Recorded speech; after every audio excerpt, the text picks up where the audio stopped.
Hey parents, this is Sean Harvey, and today we're going to be discussing what to do when your child is displaying challenging behavior. Okay? Now, as a parent, it's difficult being a parent, right? You have work commitments, deadlines, various stresses, and then you got home, you got work at home, you got a lot of work, right?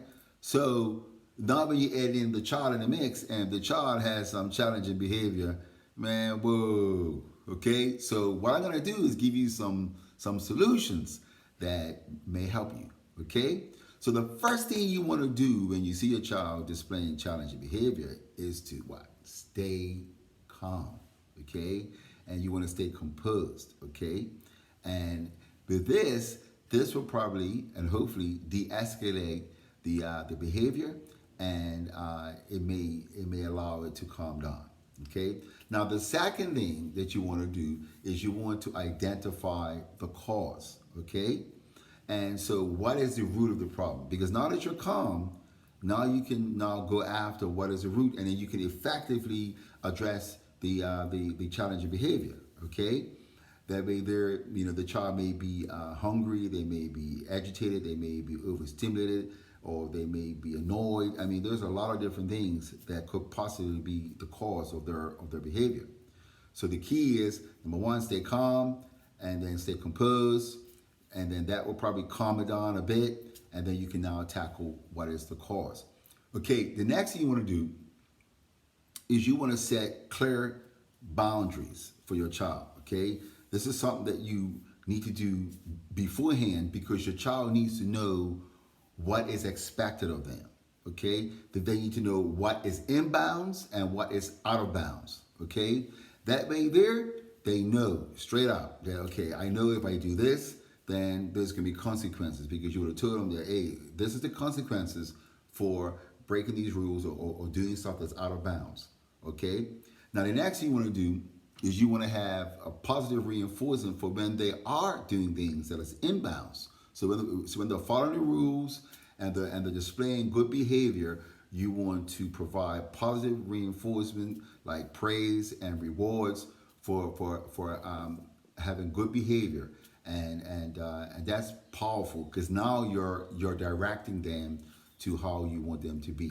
Now, speaking about directing, you get to redirect, and this is a powerful thing to do when you're dealing with your children when they are displaying challenging behavior. Is that, let's say for instance your child may be having a tantrum, or they're annoyed, or they're irritated, you can redirect their energy onto something else. So if you see them annoyed or throwing a tantrum, you can either bring out a toy, or you can talk about another topic. Initially they may be confused or be wondering, why are you talking about something else? Can't you see I'm mad? Can't you see I'm throwing a tantrum here? Right?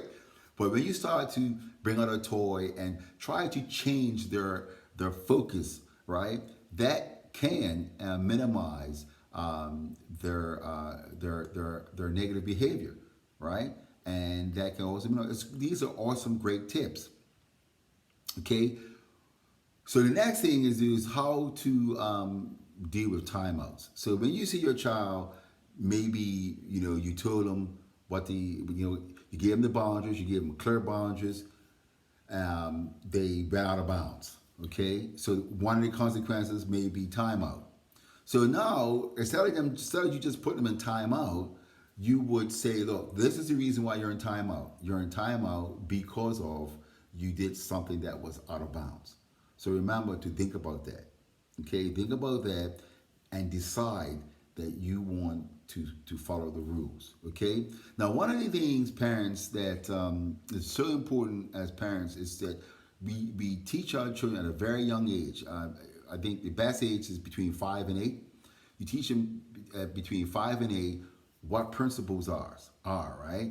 And you want them to reason to principles. And what a principle is something that doesn't change, right? Like a principle is like day and night. It doesn't change, right? It's like the sun rises in the east and sets in the west. Those are principles. I mean, there are a lot of principles, right? But the more you teach your child these principles, the more that they will realize how they should behave and conduct themselves, right? And then you gotta understand when your child is irritated or annoyed, what's probably happened is that the one of those principles are working against them.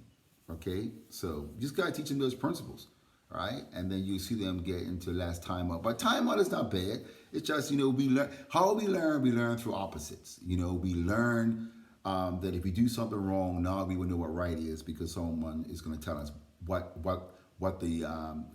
in bounds. So once we go out of bounds, someone's going to tell us that no, that's out of bounds. This is in bounds. Okay, so that's opposites. Okay, and the last thing you want to do is seek professional help.